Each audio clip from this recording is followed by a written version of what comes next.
Ready start. आमतौर पर भारतीय छात्र दो कारणों से विदेश जाकर पढ़ाई करना पसंद करते हैं। एक कारण तो यह है कि वे विदेश में ही बसना चाहते हैं। दूसरा कारण यह है कि उन्हें देश के अच्छे शिक्षा संस्थानों में मनचाहे विषयों की पढ़ाई का अवसर नहीं उपलब्ध हो पाता। कम से कम इस समस्या का निदान तो प्राथमिकता के आधार पर किया जाना चाहिए। यह अच्छा है कि सरकार उन कारणों का पता लगाने जा रही है जिनके चलते बड़ी संख्या में भारतीय छात्र पढ़ाई के लिए विदेश जा रहे हैं।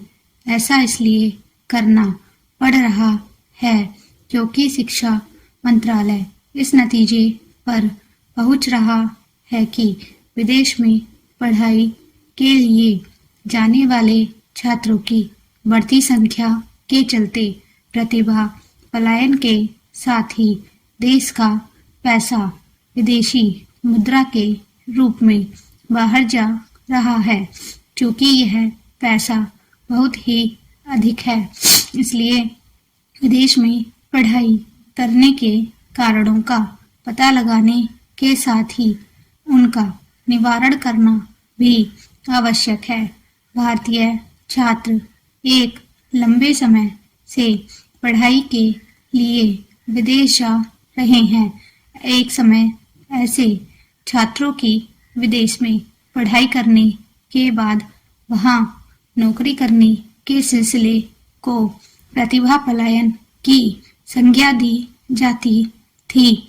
बाद में यह माना जाने लगा कि इस प्रतिभा पलायन से भारत को कुल मिलाकर लाभ ही होता है, क्योंकि ऐसे छात्र विदेश में नौकरी कर भारी मात्रा में जो धन स्वदेश भेजते हैं उससे विदेशी मुद्रा भंडार बढ़ता है।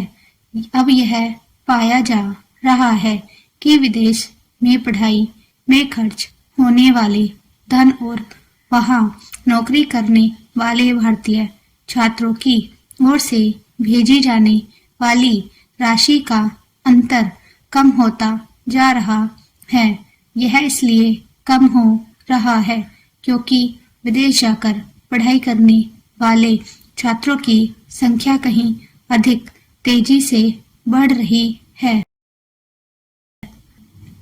इस मामले में इसकी अनदेखी नहीं की जा सकती कि अपने देश में गुणवत्तापूर्ण शिक्षा देने वाले पर्याप्त सरकारी और निजी शिक्षा संस्थान नहीं हैं। उनमें सीटों की संख्या भी कम है। यह ठीक है कि हाल के वर्षों में निजी क्षेत्र में उच्च शिक्षा के तमाम केंद्र खुले हैं, लेकिन यह देखने में आ रहा है कि उनमें पढ़ाई का खर्च तो अधिक है, लेकिन शिक्षा की गुणवत्ता का स्तर संतोषजनक नहीं। कई छात्र और अभिभावक यह पाते हैं कि इन शिक्षा संस्थानों में पढ़ाई के खर्च के मुकाबले विदेश में पढ़ाई का खर्च कम है। सरकार को यह देखना चाहिए कि भारतीय छात्रों के सामने गुणवत्तापूर्ण शिक्षा के अभाव में विदेश पढ़ाई करने जाने की जो मजबूरी है वह दूर हो।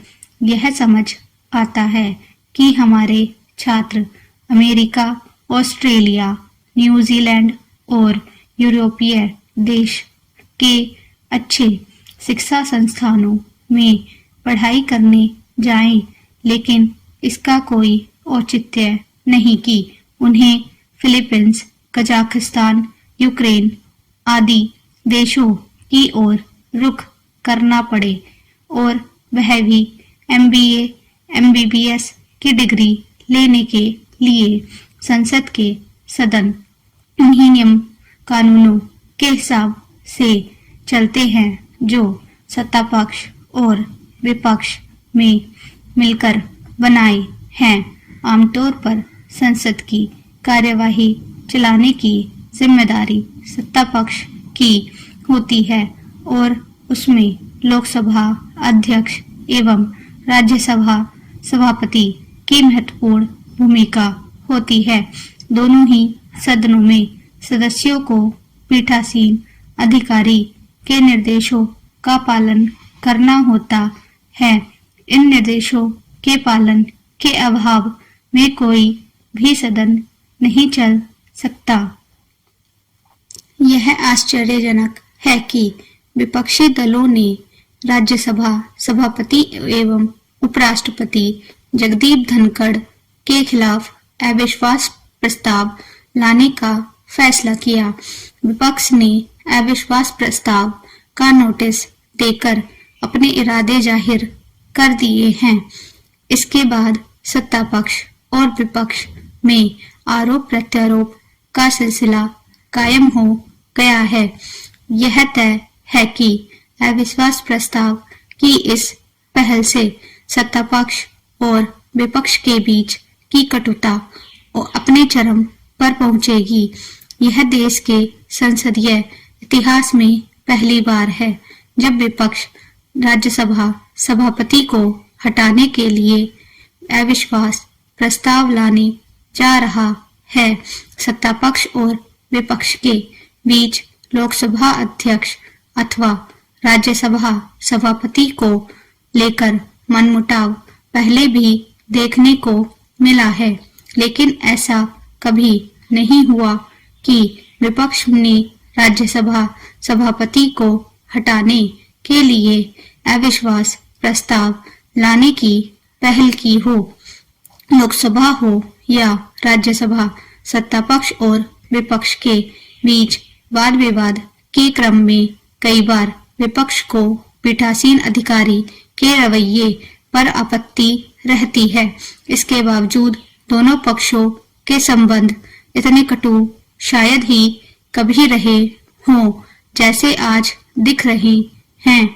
संसद के दोनों सदन उन्हीं नियम कानूनों के हिसाब से चलते हैं जो सत्ता पक्ष और विपक्ष ने मिलकर बनाए हैं। आमतौर पर संसद की कार्यवाही चलाने की जिम्मेदारी सत्ता पक्ष की होती है और उसमें लोकसभा अध्यक्ष एवं राज्यसभा सभापति की महत्वपूर्ण भूमिका होती है। दोनों ही सदनों में सदस्यों को पीठासीन अधिकारी के निर्देशों का पालन करना होता है। इन निर्देशों के पालन के अभाव में कोई भी सदन नहीं चल सकता। नियम कानूनों के पालन के अभाव में संसद सदस्यों के खिलाफ कार्यवाही होती रही है और उन्हें निलंबित एवं निष्कासित भी किया जाता रहा है। कांग्रेस और उसके सहयोगी दल इससे अच्छी तरह परिचित ही हैं कि उन्हें न तो राज्यसभा में बहुमत प्राप्त है और न ही लोकसभा में। इसके बाद भी वे राज्यसभा सभापति के खिलाफ अविश्वास प्रस्ताव लाने जा रहे हैं। यदि विपक्ष अविश्वास प्रस्ताव लाने के अपने फैसले पर अड़ा रहा तो सत्ता पक्ष और विपक्ष के बीच की कलह और बढ़ेगी। इसके नतीजे में संसद में काम कम और हंगामा अधिक होगा। विपक्ष यह जानते हुए भी राज्यसभा सभापति के खिलाफ अविश्वास प्रस्ताव ला रहा है कि उसके पारित होने के कोई आसार नहीं। अविश्वास प्रस्ताव के पारित होने की सूरत तब बनेगी जब राज्यसभा के साथ लोकसभा भी उसका अनुमोदन कर दे। दोनों सदनों में बहुमत के अभाव में अविश्वास प्रस्ताव का आधे मुंह गिरना तय है। प्रश्न यह है कि यह जानते हुए भी विपक्ष अविश्वास प्रस्ताव क्यों ला रहा है। लगता है उसका इरादा सभापति को नीचा दिखाना और यह प्रचारित करना है कि उसके चलते उन्हें राज्यसभा में अपनी बात कहने का कोई अवसर नहीं मिल पा रहा है। विपक्ष सभापति को पहले भी नीचा दिखा चुका है। पिछले साल सदन के बाहर तृणमूल कांग्रेस के एक संसद सभापति की मिमिक्री कर रहे थे। इसका वीडियो खुद राहुल गांधी बना रहे थे।